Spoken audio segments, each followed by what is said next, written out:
ये चैप्टर है वर्ग, वर्गमूल और घन, घनमूल। पर सबसे पहला सवाल है मेरा, वर्ग क्या होता है। तो वर्ग का मतलब है किसी भी संख्या को उसी संख्या से दो बार गुणा करते हैं। जैसे ये वर्ग है, इसको दो बार लिख देंगे तो जो 4 आया है यह जो है दो संख्या का वर्गमूल, वर्ग कहलाता है। ठीक है ना। किसी भी संख्या को दो बार गुणा करते हैं तो जैसे मान लीजिए हम 3 ही लिखते हैं तो इसको 3 गुणे 3 लिख देंगे, ये 9 होगा। तो 9 क्या होगा, 3 का वर्ग होगा।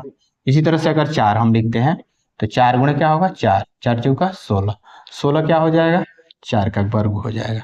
इसी तरह से अगर हम 5 लिखते हैं तो 5 गुणे 5 हो जाएगा, ये 25 हो जाएगा। तो 25 क्या हो जाएगा, 5 का वर्ग होगा। तो वर्ग का मतलब है कि जो भी हम क्वेश्चन वर्ग संख्या है उसको उसी संख्या से गुणा करते हैं तो जो आंसर आता है। ये पूर्ण वर्ग और को पहचानने का तरीका है। अगर आपको वर्ग नहीं पहचान रहे तो सेकेंडरी में आप पहचान सकते हैं। तो यहाँ जो है कुछ मैंने ट्रिक दिया है, जैसे पूर्ण वर्ग संख्या जिसका इकाई अंक 0 हो, 1 हो, 4 हो, 5 हो, 6 हो, 9 हो। अगर जिस संख्या के इकाई अंक 0 ये सब आते हैं तो निश्चित तौर से वो क्या होते हैं, पूर्ण वर्ग होते हैं। जैसे मैं मान लूँ यहाँ 10 एक संख्या है, अगर यहाँ पे एक और 0 लिख देते हैं तो ये 100 हो जाएगा। तो 100 एक पूर्ण वर्ग संख्या हो जाएगा। अगर मान लीजिए हम 12 लिखिए, यहाँ पे 1 लिख दिए, 1 से 21 एक पूर्ण वर्ग हो जाएगा। अगर इसी तरह से मान लीजिए यहाँ पे 6, यहाँ पे 4 लिख लेते हैं, 64 ये पूर्ण वर्ग हो गए। इसी तरह से मान लीजिए कि यहाँ पे हम लिखते हैं 62, 5, 625 हो जाएगा। जैसे 2 ये लिख लेते हैं 5, 25 पूर्ण वर्ग हो जाएगा। इसी तरह से मान लीजिए कि यहाँ पे हमको यहाँ पे 13 लिख लिए और यहाँ पे 16 और एक 9 लगाते हैं, ये पूर्ण वर्ग होगा। तो कहने का मतलब है कि किसी भी संख्या के लास्ट वाला डिजिट अगर इसमें से कोई आता है तो 100% पूर्ण वर्ग होगा। लेकिन कभी कभी ऐसा होता है कि वैसी संख्या जिसके अंत में कभी कभी 2 आ जाता है। जैसे मैं लिख दिया 122 तो यह लास्ट में 2 आ गया, पूर्ण वर्ग नहीं होगा। जैसे मैंने लिख दिया 133 तो लास्ट में 3 आ गया, पूर्ण वर्ग नहीं होगा। जैसे मैंने लिख दिया 457 ये लास्ट में 7 है, पूर्ण वर्ग नहीं है। जैसे मैंने लिख दिया 778 तो ये लास्ट में 4 आ गया, 8 आ गया, तो ये पूर्ण वर्ग नहीं होगा। तो लास्ट में अगर 2, 3, 7 और 8 आते हैं तो ये पूर्ण वर्ग नहीं होते हैं। ये याद रखना है जिससे कि क्वेश्चन बनाने में आपको सुविधा हो। बात करते हैं वर्गमूल का, कि वर्गमूल क्या होता है। किसी संख्या का वर्गमूल वह संख्या है जिसका वर्ग करने पर मूल संख्या प्राप्त हो जाती है। इसका चिन्ह ऐसे होता है, नहीं तो आप ऐसे लिख सकते हैं इस तरह से। ठीक है, जैसे मैं यहाँ 16 लेता हूँ, 16 इसका वर्गमूल निकालेंगे तो 4 गुणे 4 होगा और ये आपका इसका जोड़ा लग जाएगा तो बाहर निकल जाएगा। अब इसका वर्ग करेंगे तो 4 का वर्ग करेंगे तो 16 होगा। 16 देखिए, कहने का मतलब है कि इसका जब वर्ग किए तो फिर वही संख्या आ गया, तो इसका मतलब 4 क्या हुआ, 16 का वर्गमूल हुआ। तो ऐसे क्वेश्चन है, जैसे मान लीजिए कि मैंने यहाँ 25 लिया तो 25 को मैंने क्या लिखा, 5 गुणे 5 लिख दिया, इसका वर्गमूल 5 आ गया। और 5 का वर्ग करेंगे तो 5 गुणे क्या होगा, 5, तो इसका मतलब 5 क्या है, 25 का वर्गमूल है। तो किसी संख्या को क्या बोलते हैं, किसी संख्या का वर्गमूल वह संख्या होता है जिसे क्या करते हैं, किसी संख्या का वर्गमूल वह संख्या है जिसका वर्ग करने पर मूल संख्या प्राप्त होती है, तो उसको हम लोग उस संख्या का क्या बोलते हैं, वर्गमूल बोलते हैं। तो आशा करते हैं कि ये वीडियो के माध्यम से वर्ग और पूर्ण वर्ग की जांच आप कर पाएंगे। सबसे पहले मैं बात करूं कि वर्गमूल जो है कितने तरीके से निकाले जाते हैं। तो वर्गमूल 2 तरह से निकाले जाते हैं, एक भाग विधि से निकाला जाता है और एक जो है गुणनखंड विधि से निकाला जाता है। गुणनखंड विधि से, भाग विधि का मतलब है कि भाग विधि की, जैसे मान ली कि यहाँ पे 25 है तो इसमें हम लोग सबसे पहले जोड़ा लगाते हैं, है ना। और कितना का पहाड़ा पढ़ेंगे कि 25 आएगा, तो यहाँ 5 के पहाड़ा पढ़ेंगे, 5 × 5 = 25 हो जाएगा, तो ये कट जाएगा। अब इसमें से 2 ठो उतार लेंगे, तो कहने का मतलब है कि यहाँ 25 का वर्गमूल भाग विधि से कितना हुआ, 5। जैसे मान लीजिए हम 625 ले लेते हैं और इसका वर्गमूल निकालेंगे तो यहाँ दाहिनी तरफ से जोड़ा लगाते हैं। याद रखिएगा कि जब भी हम लोग वर्गमूल निकालते हैं तो दाहिनी तरफ से ही जोड़ा लगाते हैं। अब यहाँ पे कितना पढ़ेंगे, लिखेंगे कि 6 से कम आएगा, तो अगर 2 ही लिखते हैं तो 3 × 3 = 9, ऊपर जो भरेंगे वही नीचे भरना है। तो 2 दूना 4, 2 ही भरते हैं, 3 × 3 = 9 हो जाएगा, यहाँ पे 2 हो जाएगा। इसको दोनों को उतार लेना है, दोनों में से एक ठो यहाँ लिखना है और ये इसको जोड़ लेना है, 2 2 4। अब यहाँ पे कौन सा नंबर भरेंगे जिससे 225 से कम आएगा, तो लास्ट में 5 भर लेते हैं। 5 5 25 होता है, 5 का 20 2 22 होता है। इन दोनों में से एक ठो भर लेंगे।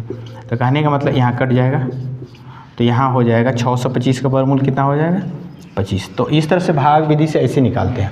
बात करते हैं गुणनखंड विधि से वर्गमूल। तो जैसे मान लीजिए कि 4 है, तो 4 को आप क्या लिखेंगे, 2 गुणे 2, इसका जोड़ा लग जाएगा। ये बड़ी आसान होता है। जैसे मान लीजिए 9 है, 3 गुणे 3, इसका जोड़ा लग गया, 3 हो गया। इसी तरह से मान लीजिए 16 है, तो इसको आप लिख सकते हैं 4 गुणे 4, इसका जोड़ा लग गया, 4 हो गया। इस तरह से मान लीजिए 25 है, तो इसका वर्गमूल आप आसानी से निकाल सकते हैं, 5 गुणे 5। इसका देखिए गुणनखंड विधि इसके पैरेलल बहुत आसान होता है, और ये थोड़ा सा डिफ़िकल्ट होता है, इसमें सोचना पड़ता है। तो वर्गमूल 2 विधि से निकाला जाता है। आशा करते हैं आपको समझ में आ गया होगा। वर्गमूल आपको सीख लेना। ये मेरा वर्गमूल का क्वेश्चन है। वह कौन सी संख्या है जो 9999 में से घटाने पर पूर्ण वर्ग बन जाएगी। तो इसके लिए ज़्यादा कुछ सोचना नहीं है, इसका वर्गमूल आप निकालिए। यहाँ हमने वर्गमूल निकाला। वर्गमूल मैंने आपको बताया 2 विधि से, भाग और गुणनखंड विधि से। तो मैंने यहाँ भाग विधि से निकाला है। इसका जोड़ा लगाते हैं, और यहाँ पे जो संख्या ऊपर लिखेंगे वही संख्या नीचे लिखेंगे। और 9 में 9 से 81 हो जाएगा, घटाएंगे 18 होगा, इसको उतार देंगे। अच्छा, वर्गमूल में 2 अंक उतारे जाते हैं, इसको आपको याद रखना है। और इसको 9 9 18 हो जाएगा। ये दोनों में से एक ठो यहाँ लिख देंगे। और फिर यहाँ पे कौन सा नंबर भरेंगे कि इससे 1899 से कम आएगा, 9 भर देते हैं। तो 9 9 81, 8 9 72, 8 80, 8 9 9 का 9 8 17, घटाएंगे 199, सॉरी 198 होगा। तो वह जो है कौन सी संख्या होगा, वह संख्या आपका 198 होगा। यही संख्या होगा जिसको घटाने पर, है ना, 9999 में से 198 घटाएंगे तो जो भी आंसर आएगा 1 0 8 और 9, ये इसका वर्गमूल आप निकालिएगा, ये पूरा निकल जाएगा, क्योंकि ये शेष घट चुका है। तो इसका सही आंसर क्या होगा, 198। बताया गया है कि 5 अंकों की बड़ी से बड़ी संख्या बताइए जो पूर्ण वर्ग हो। तो आपको पता है 5 अंकों की बड़ी संख्या 2 2 4 1 5, यानी कि 5 9 99,000, है ना, 9 से 99 होता है। अभी इसमें कौन सी संख्या घटाएंगे कि पूर्ण वर्ग हो जाए, ठीक है ना। तो इसके लिए कुछ ज़्यादा सोचने की आवश्यकता नहीं है। इसका वर्गमूल आप निकाल दीजिए। दाहिनी तरफ से जोड़ा लगाते हैं, 2 का 2 का 1।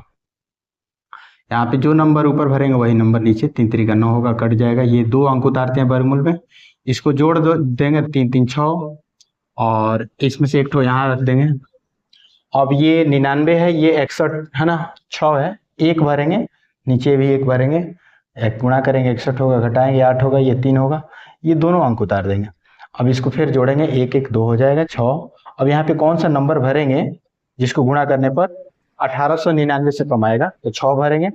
तो ये आपका 37 से 56 आएगा, घटा देंगे तो ये आपका 143 आएगा, ठीक है। अब जो है पूर्ण वर्ग संख्या बोला है कि आप मुझे वो संख्या बताइए, तो वह, है ना, संख्या क्या हो जाएगा, 143 होगा, जिसको घटाने से पूर्ण वर्ग बन जाएगा।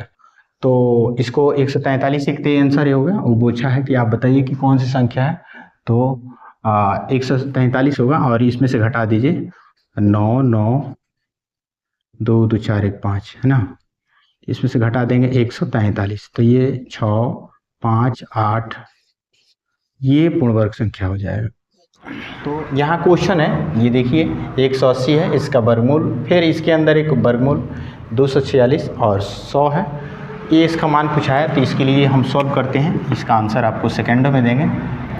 प्रयास करेंगे कि वीडियो आपका बेहतर हो और आप बेहतर सीख सकें। तो 180 या प्लस, इसको बिल्कुल छूना नहीं है, और इसको ये सबको रूट में ही रखना है। 100 का वर्गमूल 10 होता है, एक साथ एक वर्गमूल हट गया, माने एक रूट हट गया, और 180 हो जाएगा।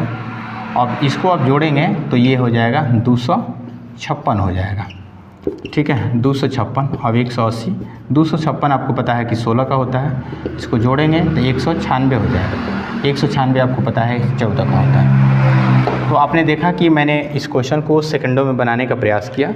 वीडियो कैसा लगा कमेंट करके बताइए। किसी भी संख्या को 3 बार लिखते हैं तो जो आंसर आता है यह संख्या दी गई संख्या का घन कहलाता है। जैसे मैं यहाँ लिखता हूँ 2, तो 2 का घन मतलब 3 बार लिखना है, 2 गुणे 2 गुणे 2, तो ये 8 होगा। तो 8 क्या है, दी गई संख्या 2 का घन है। उसी तरह से मान लीजिए 4 है, तो 4 का घन निकालेंगे तो 4 के पावर 3 हो जाएगा। इसको 3 बार लिखेंगे तो ये आपका 64 होगा। 64 क्या है? 4 का घन है। इसी तरह से अगर हम बात करते हैं 5 का, तो इसका भी घन निकालेंगे। 5 गुणे 5 गुणे 5, तो ये हो जाएगा 125। तो 125 क्या है? 5 का घन है। तो घन का मतलब होता है किसी संख्या को 3 बार गुणा करना, और गुणा करने के बाद जो आंसर निकल करके आता है वही दी गई संख्या का। यहाँ मेरा टॉपिक है घनमूल। घनमूल को जिसको इंग्लिश में क्यूब रूट बोलते हैं। सबसे पहले ये समझते हैं घनमूल होता क्या है। मतलब जो भी घन रहता है, जैसे मान लीजिए कि 27 या हम ले लेते हैं, तो यहाँ जो है घनमूल आप निकालेंगे तो 3 लिखना कंपल्सरी है। इसको आपको 27 को लिखना है 3 गुणे 3 गुणे 3, और यहाँ पे आपको 3 लिखना है। अब यहाँ देखिए जितना होता है, अगर यहाँ 2 रहता है तो 2 का जोड़ा लगता है, अगर यहाँ 3 होगा तो 3 का जोड़ा लगेगा, है ना। अगर 4 होगा तो 4 4 का पेयर बनेगा। तो यहाँ पे 3 है तो 3 का पेयर लगाएंगे, एक ठो बाहर आ जाएगा। तो कुल मिलाकर के 27 का जो घनमूल होगा वह 3 होगा। तो घनमूल का मतलब है कि जो दी गई संख्या है उसी का घन लेते हैं, वर्ग करने पर जो आता है, घन करने पर जो आता है वही दी गई संख्या का क्या कहलाता है? घनमूल कहलाता है। यानी कि कोई भी संख्या है उसको 3 बार आप लिखते हैं, घन करते हैं, और घन करने के बाद जो आंसर निकल करके आता है वही दी गई संख्या का क्या कहलाता है? घनमूल कहलाता है। ठीक है, इसको ऐसे लिखते हैं। इसका चिन्ह बात करें तो चिन्ह की बात करें तो चिन्ह जो है ऐसे लिखते हैं। इस तरह सिंबल होता है, यहाँ 3 होता है, या इस चीज को ऐसे लिख सकते हैं 1/3, है ना। यहाँ जैसे इसको हम लोग ऐसे भी लिखते हैं, इस तरह से यहाँ ऐसे कर देते हैं। ठीक है, ऐसे भी लिखते हैं, ये भी घनमूल का ही सिंबल है। ठीक है ना। इसका वैल्यू बात करें तो 1/3 होता है। ठीक है, जैसे वर्गमूल होता है तो यहाँ 2 होना चाहिए, लेकिन हम लोग 2 दिखाते नहीं, इसका वैल्यू 1/2 होता है। तो वर्गमूल का ये होता है, घनमूल का ये वाला सिंबल होता है। घनमूल में हमेशा 3 3 का जोड़ा लगता है, और वर्ग में 2 2 का लगता है वर्गमूल में। इसी तरह से मान लीजिए कि यहाँ पे हम निकालते हैं, मान लीजिए कि 125 है ना। तो 125 को हम लोग क्या लिख सकते हैं? 5 गुणे 5 गुणे 5। ठीक है, और यहाँ पे ये आपका जोड़ा लग जाएगा, तो ये आपका 5। तो 5 क्या है? दी गई संख्या का घनमूल है। तो कहने का मतलब कोई संख्या का घन करते हैं, वही संख्या दी गई संख्या का घनमूल कहलाती है। लेकिन जब हम इसको 3 बार लिखते हैं तब, माने इस संख्या को अगर 3 बार लिखें तो पूरा पहले वाला आ जाएगा, तो यह संख्या इस संख्या का क्या कहलाएगा? घनमूल कहलाएगा। क्वेश्चन समझ लीजिए, इतना कोई डेफिनेशन याद करने की कोई आवश्यकता नहीं है। यहाँ पे क्वेश्चन समझने की आवश्यकता है। यहाँ पे 64 है तो 4 गुणे 4 गुणे 4 लिख सकते हैं, है ना। तो ये 4 हो जाएगा, ये इसका घनमूल हो जाएगा। इसी तरह से बात करते हैं 8 का, तो यहाँ 3 हो जाएगा। 8 को आप लिख सकते हैं 2 गुणे 2 गुणे 2, यहाँ पे 3 का इसका पेयर लग जाएगा, तो ये आपका 2 हो जाएगा। तो ये घनमूल का कंसेप्ट है। इसी तरह से मान लीजिए कि हम 216 का निकालते हैं, तो 216 को हम लोग क्या लिख सकते हैं? 6 गुणे 6 गुणे 6 हो जाएगा, यहाँ 3 लिख लेते हैं, इसका लग जाएगा, तो यहाँ 6 आंसर हो जाएगा। तो इस तरह से हम लोग किसी भी संख्या का घनमूल आसानी से निकाल सकते हैं। आशा करते हैं कि ये इस वीडियो के माध्यम से घनमूल आपने आसानी से सीख लिया होगा। किसी तरह का डाउट हो तो आप कमेंट करके पूछ सकते हैं।